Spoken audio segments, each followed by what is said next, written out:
गायक मुकेश का गाया हुआ वो कौन सा गीत है जिसे सुनकर वर्सटाइल किशोर कुमार रो पड़े।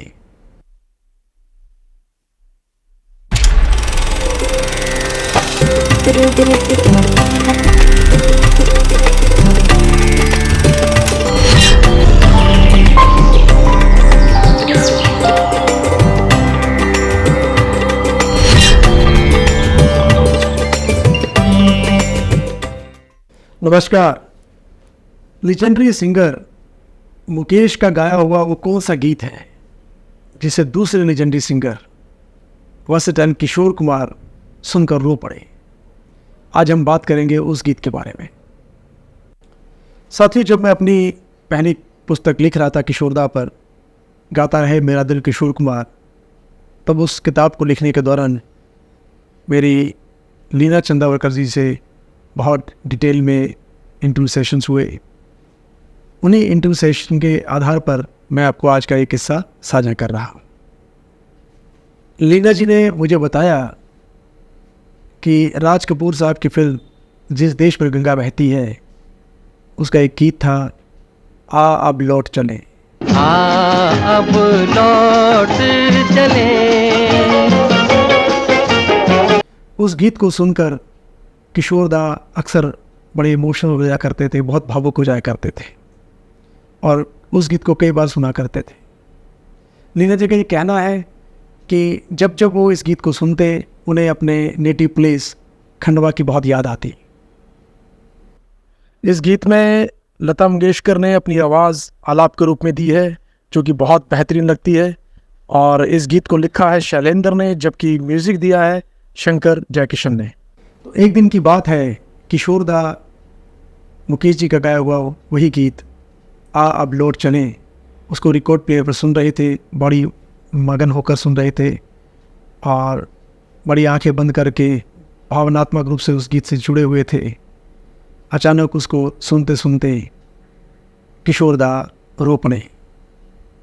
जब लीना जी ने पूछा कि किशोर जी ये आप रो क्यों रहे हैं, तो किशोरदा ने कहा कि लीना, मुझे अपने नेटिव प्लेस खंडवा की बहुत याद आ रही है और मुझे ऐसा लग रहा है कि खंडवा मुझे बुला रहा है, और ये जो गीत है जो मुकेश जी ने गाया है इसे सुनकर बार बार मुझे ऐसा मेरा मन करता है कि मैं सब कुछ छोड़ छाड़ कर खंडवा चल पड़ूँ।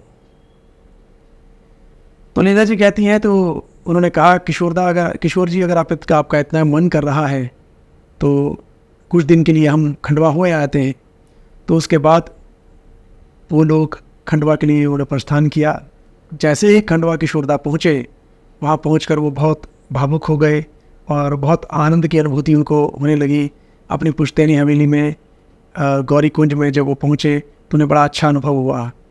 तो वहाँ पहुंचकर उनके सभी जो मित्र लोग थे, उनके जो यार दोस्त थे, उनके जो संगी साथी थे, वो उनसे आकर मिलने लगे। पब्लिक की भीड़ लग गई और खंडवा के काफ़ी लोग अपने इस चहेते कलाकार को देखने के लिए इकट्ठे हो गए। लीना जी का ये कहना है कि किशोर जी के साथ वो 2-3 दफ़ा खंडवा के लिए गई और जब भी वो खंडवा जाते थे वहाँ 5-7 दिन वो रह गए अवश्य आते थे और अपने पुराने साथियों से, अपने दोस्तों से वो मिला करते थे और उन्हें बड़ा अच्छा वहाँ पे अनुभव होता था। लीना जी कहती हैं कि किशोर जी जो है अपने खंडवा के साथ बड़े भावनात्मक रूप से जुड़े हुए थे, बहुत अटैच थे, और जब भी वो बम्बई की भीड़ भाड़ वाली ज़िंदगी से या दौड़ धूप की ज़िंदगी से या छल कपट के माहौल से वो परेशान हो जाया करते थे तो उन्हें अक्सर खंडवा की बहुत याद आया करती थी। लीना जी बताती हैं कि जब भी वो मुकेश जी का ये गाना सुना करते थे उन्हें हमेशा ही खंडवा की याद आया करती थी, खंडवा के लोगों की याद आती थी, खंडवा में जो उनका बचपन बीता था उनको वो याद करके बहुत ही अलग ही दुनिया में पहुंच जाया करते थे। साथियों, ये अलग ही दौर था जब गायक कलाकार न केवल एक दूसरे का आदर किया करते थे, सम्मान किया करते थे, बल्कि साथ ही साथ वो उनके गीतों का वैसे ही आनंद उठाते थे, वैसे ही आनंद लेते थे जैसे कि वो अपने गाए हुए गीतों का लिया करते थे। किशोरदा को मुकेश जी के, रफ़ी साहब के और के.एल. सहगल साहब के गाने बहुत पसंद थे, उनको वो अक्सर सुना करते थे। और उनका जो उस समय प्रतिस्पर्धा भी होती थी वो भी बड़ी हेल्दी प्रतिस्पर्धा रहती थी। कंपटीशन का जो था अलग ही माहौल था, एक दूसरे के प्रति सम्मान के भाव था। आजकल वैसा भाव देखने को नहीं मिलता।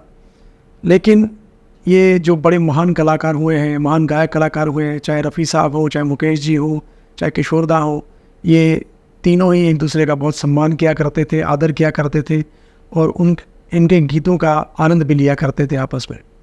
साथियों, एक बार तो किशोरदा ने 1985 के आसपास ये ऐलान ही कर दिया था कि मैं बॉम्बे इंडस्ट्री को पूरी तरह छोड़ रहा हूँ, गाना छोड़ रहा हूँ और ये सब छोड़ छाड़ कर मैं खंडवा में बसने जा रहा हूँ। हालांकि ये उनकी इच्छा पूरी नहीं हो पाई, और लेकिन उनकी अंतिम इच्छा थी कि उनका जो अंतिम संस्कार है वो खंडवा में ही होना चाहिए, जो कि 13 अक्टूबर 1987 के दिन जब उनका अंतिम संस्कार हुआ, उनका अंतिम संस्कार किया गया, वो उनकी अंतिम इच्छा के अनुसार खंडवा में ही किया गया।